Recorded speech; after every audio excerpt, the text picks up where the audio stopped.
Nós vamos estabelecer políticas públicas para o bebê na barriga da mãe nesta nação. Damares Alves nem havia sido empossada ministra da Mulher quando colocou como prioridade um projeto discutido há mais de uma década no Legislativo Federal. Nós temos projetos interessantes lá na Câmara. O mais importante que a gente vai estar trabalhando é a questão do Estatuto do Nascituro.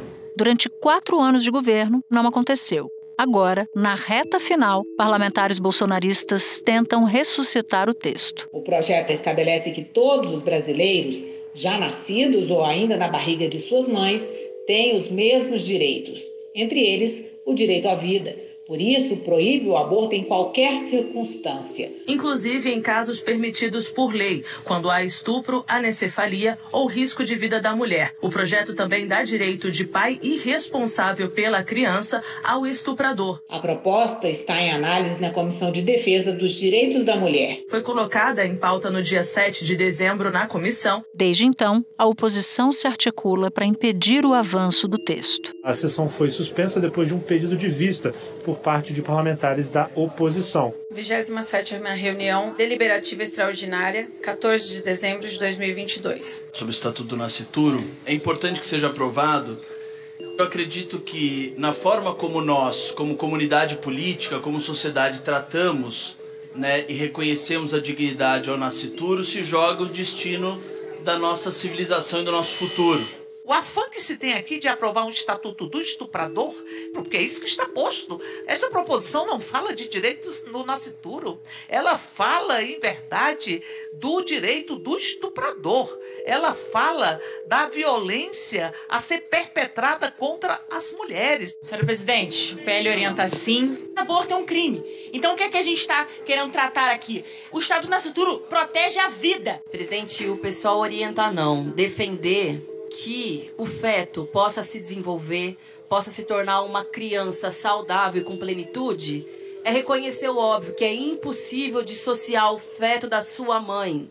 Presidente, o avante é sim, porque nós entendemos que o próprio Jesus disse que veio para que todos tenham vida. Mas é uma questão prioritariamente de saúde e de vida das mulheres. Não dá para permitir que casos de anencefalia, de risco de vida para a mãe e de estupro sejam motivos para sacrificar a vida das mulheres. E em mais um capítulo da disputa regimental, o texto foi retirado de pauta após o relator, o deputado Emanuel Pinheiro, do MDB, ter pedido mais tempo para analisar uma outra proposta apensada ao projeto. Por causa disso, a ala bolsonarista tentou uma manobra. Presidente, eu queria, por fim, solicitar a Vossa Excelência, como o relator não considera que tem tempo hábil para se manifestar sobre o projeto de lei do Estatuto do Nascituro, queria pedir a Vossa Excelência para que me designasse como relator ad hoc, retirasse a relatoria do deputado Emanuel.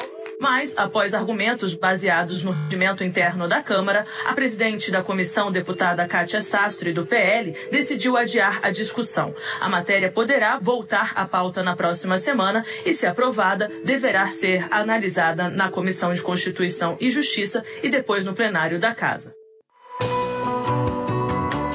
Da redação do G1, eu sou Natuzaneri e o assunto hoje é o Estatuto do Nascituro. Como o projeto que dificulta o direito ao aborto no país voltou a ser discutido no apagar das luzes do governo Bolsonaro. Para isso, eu converso com Gabriela Rondon, pesquisadora da ANIS, Instituto de Bioética, que pesquisa direitos humanos de mulheres e minorias, e professora do Instituto Brasileiro de Ensino, Desenvolvimento e Pesquisa. Em seguida, converso com Laura Molinari, coordenadora da campanha Nem Presa, Nem Morta, que pede a descriminalização do aborto no Brasil.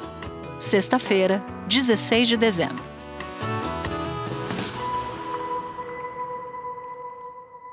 Gabriela, você pode começar nos explicando o que é o Estatuto do Nascituro e qual é o objetivo do Estatuto? O Estatuto do Nascituro ele é um projeto de lei que tem por objetivo criar uma carta de direitos a um grupo de sujeitos específicos, que passa a ser chamado de nascituro, que englobaria de maneira indistinta embriões e fetos de variados estágios de desenvolvimento. Então, seria um estatuto como hoje nós temos o Estatuto do Idoso, o Estatuto da Criança e do Adolescente, o Estatuto da Pessoa com Deficiência, seria o Estatuto do Nascituro, não só para criar a equiparação de direitos desses embriões e fetos a pessoas nascidas, mas inclusive em várias passagens para criar uma proteção especial, exacerbada, né? Se fala inclusive em proteção integral, em absoluta prioridade, com essa intenção de criar realmente uma proteção que seja até superior às pessoas nascidas em algumas circunstâncias.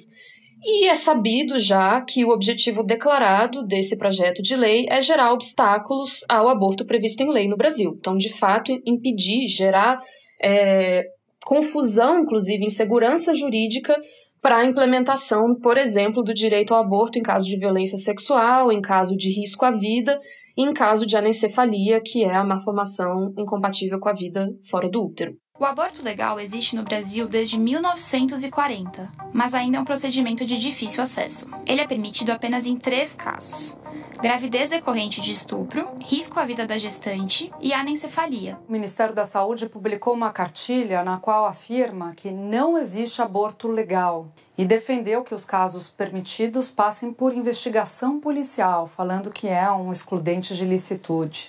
Além disso, a gente sabe que pode ter outras consequências, que talvez não tenham sido tão pretendidas quanto essas, mas sim são consequências na rota de colisão com esse estatuto, que é justamente a reprodução assistida pela fertilização in vitro. Uma vez que tivesse essa proteção exacerbada de embriões, talvez estaria obstaculizada, e também a pesquisa com células-tronco embrionárias, que está prevista na Lei de Biossegurança, inclusive já foi reconhecido pelo Supremo como uma pesquisa constitucional. O Supremo Tribunal Federal tomou uma decisão histórica. Liberou as pesquisas com células-tronco de embriões humanos. Só embriões inviáveis, que não teriam chance de se desenvolver ou congelados há mais de 3 anos, poderão ser usados, desde que os casais, os clientes das clínicas de fertilização, autorizem a doação para a pesquisa. Tudo isso estaria em jogo uma vez que a gente tivesse a aprovação desse Estatuto do Nascituro.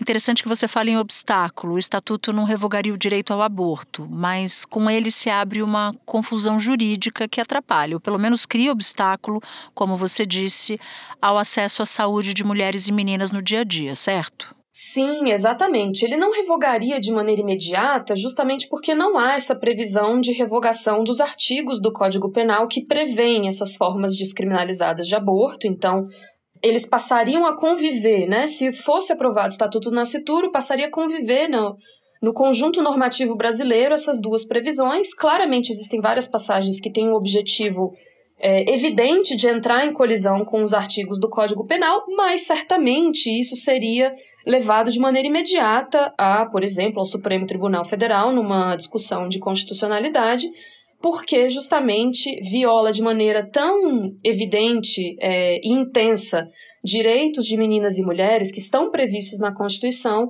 que isso levaria certamente a um debate mais amplo, né, sobre que proteção deveria estar em vigor, considerando a violação ao direito à saúde, ao direito à vida de meninas e mulheres, a proibição de tortura, o direito ao planejamento familiar, uma série de direitos que a gente pode ficar listando aqui que estariam violados pelo Estatuto do Nascituro.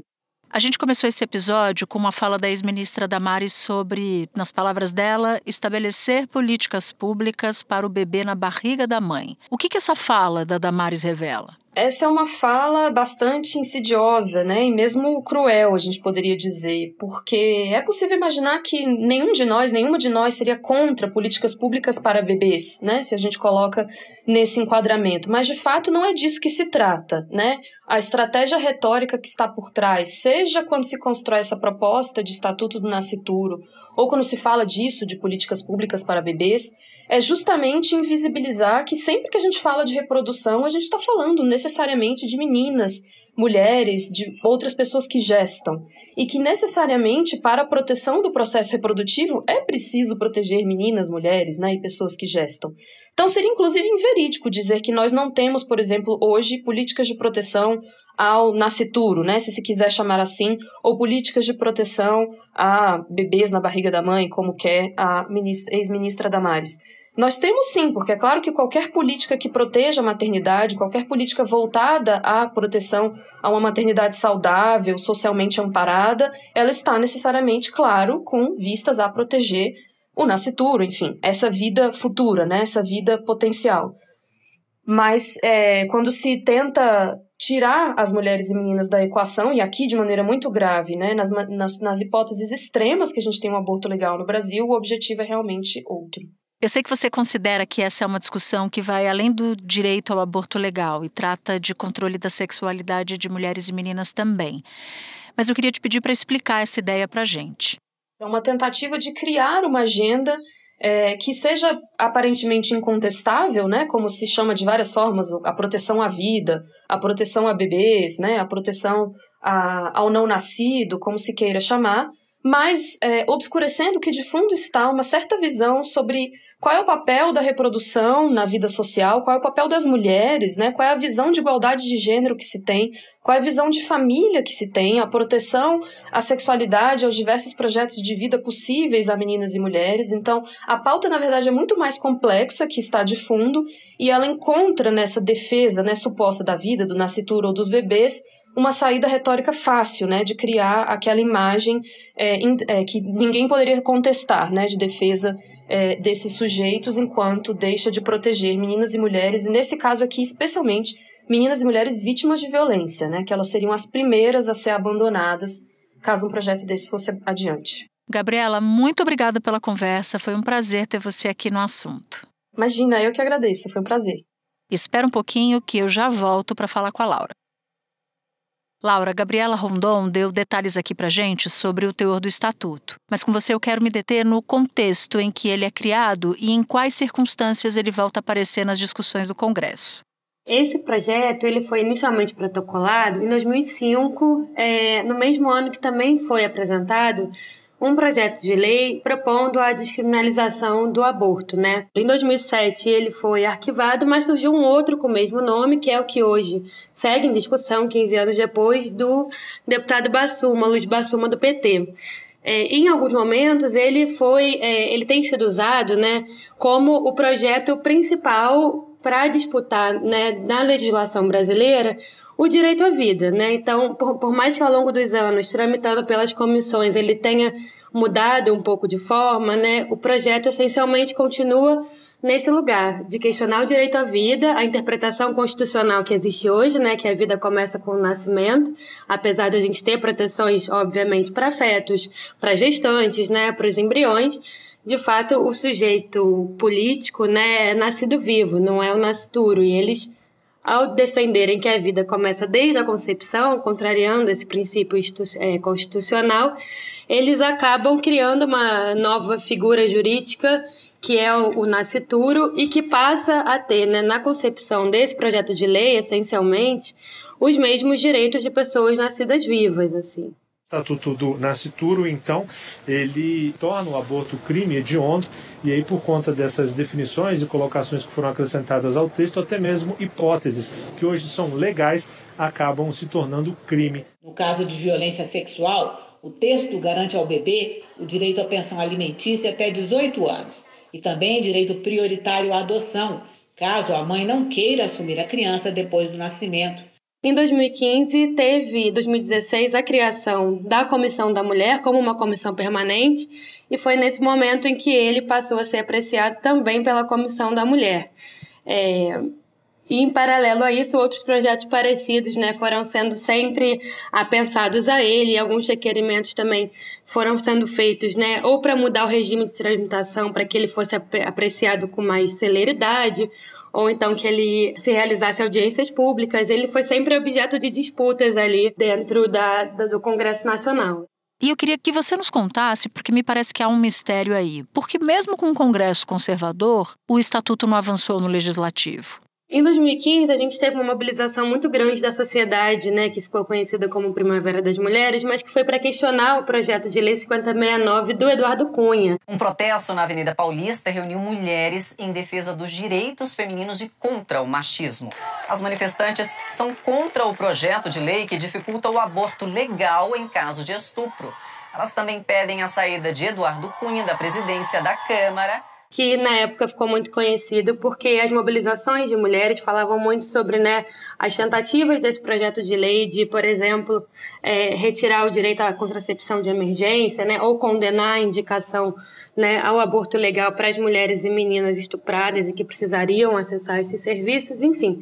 A partir daí, e também com a criação da comissão em defesa dos direitos das mulheres, a estratégia dos grupos que querem acabar com o direito ao aborto legal no Brasil, ela mudou, né? Você teve o que a gente chama de cavalo de Troia, né? Vários projetos de lei que foram sendo propostos, PECs inclusive, tanto na Câmara quanto no Senado, que também tratavam de ou proteger a vida desde a concepção ou de dar personalidade jurídica ao nascituro, quer dizer, considerar o nascituro, né, detentor de tantos direitos e proteção quanto pessoas que já nasceram, né, mulheres, enfim.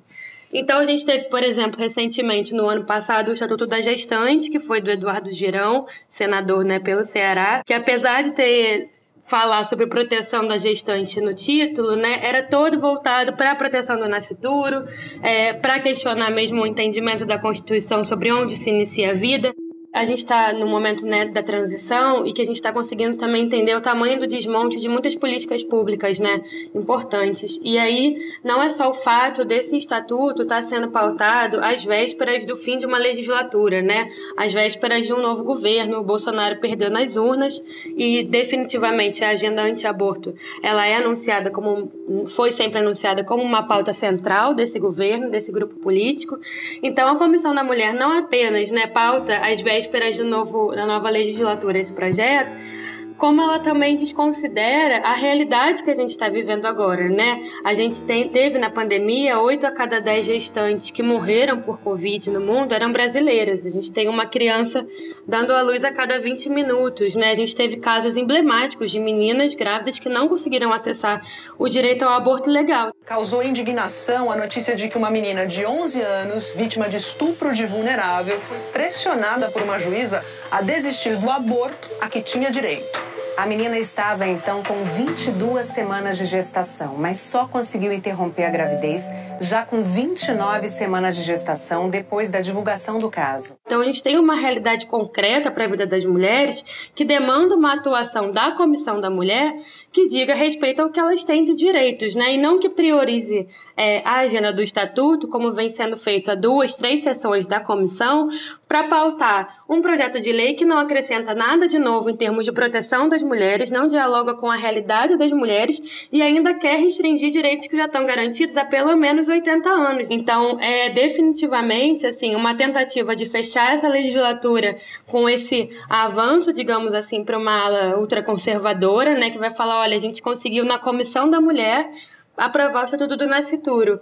Mas, para além disso, né, acho que um recado de que ano que vem, a partir do ano que vem, com um Congresso mais conservador, essa agenda vai seguir sendo prioritária para esses grupos, né? E eu acho que a articulação que se formou para denunciar essas tentativas, né, com o Estatuto do Nascituro, denunciar essas tentativas de pegar a gente desprevenida e aprovar uma legislação restritiva, foi bastante importante, né? Foram 3 semanas de obstrução. A gente teve a sociedade civil, né, organizações, desde a Anistia Internacional a organizações feministas, né, tradicionais do campo, como o Coletivo Feminista Sexualidade e Saúde, pautando, enviando ofícios direto para a Comissão da Mulher, né, para a presidenta Kátia Sastre, para ver se, enfim, esse projeto poderia ser apreciado com o tempo e com as discussões que são necessárias quando você vai falar, por exemplo, em proteção às mulheres gestantes, né, ou você vai questionar uma premissa constitucional de direito à vida.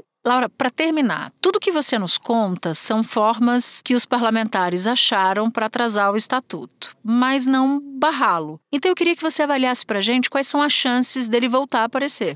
A gente acha que ele ainda pode ser pautado nessa legislatura, né? Tem um interesse de que ele seja votado na próxima semana pela presidenta Kátia Sastre, né? Já às vésperas do Natal. Ele é um projeto que há 15 anos ele está sendo resgatado em momentos em que eles acham que seja mais propício deles conseguirem avançar, né? E levando em consideração o Congresso do próximo ano, de fato, existe chance dele ou de outros projetos similares, né, como eles vêm fazendo há alguns anos, aparecerem. Mas eu acho que a gente tem uma oportunidade agora bem boa de começar na reestruturação, né, da sociedade brasileira, das instituições, a gente conseguir trazer o assunto para um lugar de saúde pública, né? A gente tem 1 a cada 5 mulheres brasileiras abortando. Eu acho que a gente precisa falar sobre o acesso ao aborto legal. A criminalização não tem contribuído para a redução dos abortos, né? Mas ela tem contribuído bastante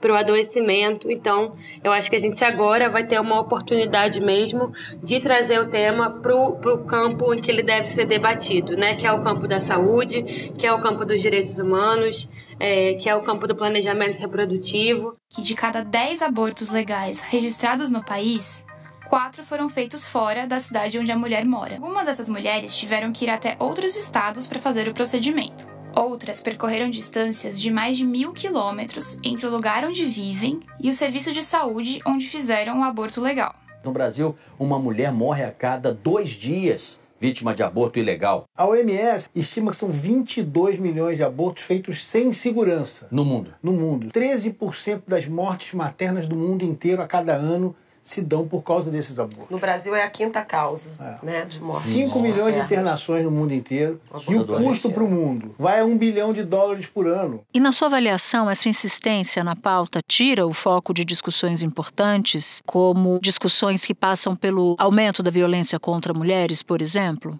Sim, a gente tem o desafio agora, né, de reconstruir as políticas de enfrentamento à violência contra a mulher que passaram por um período de 4 anos de muito desinvestimento, de muito corte de recursos, né? E é um problema muito desafiador para a sociedade porque ela demanda uma integração, né, de políticas que passam desde as políticas econômicas às políticas mesmo de proteção social em outros âmbitos, né? E a gente tem um Congresso que não vem respondendo bem às necessidades de enfrentamento à violência contra a mulher. A maior parte dos projetos de lei hoje sobre esse assunto são voltados ou para endurecimento da pena ou para a criação de novos tipos penais, e isso não é o suficiente para a gente lidar com o problema da violência contra a mulher e contra as meninas, né? Porque também tem uma realidade muito triste brasileira de boa parte dessas pessoas, né, serem meninas, não serem ainda mulheres, e uma situação alarmante de gravidez infantil, né? São meninas que estão parindo a cada 20 minutos no Brasil e que teriam, por lei, direito ao aborto legal, por exemplo, mas não conseguem acessar, né? Laura, muito obrigada pela participação. Volte sempre aqui no assunto. Muito obrigada por ter achado um tempinho para falar com a gente. Muito obrigada, Natuza. Foi ótimo participar. Este foi o Assunto, podcast diário disponível no G1, no Globoplay ou na sua plataforma de áudio preferida. Vale a pena seguir o podcast na Amazon ou no Spotify, assinar no Apple Podcasts, se inscrever no Google Podcasts ou no Castbox e favoritar na Deezer. Assim, você recebe uma notificação sempre que tiver um novo episódio. Comigo na equipe do Assunto estão Mônica Mariotti, Isabel Seta, Tiago Aguiar, Gabriel de Campos, Luiz Felipe Silva, Tiago Kazuroski, Etos Kleiter e Nayara Fernandes. Eu sou Natuza Neri e fico por aqui. Até o próximo assunto.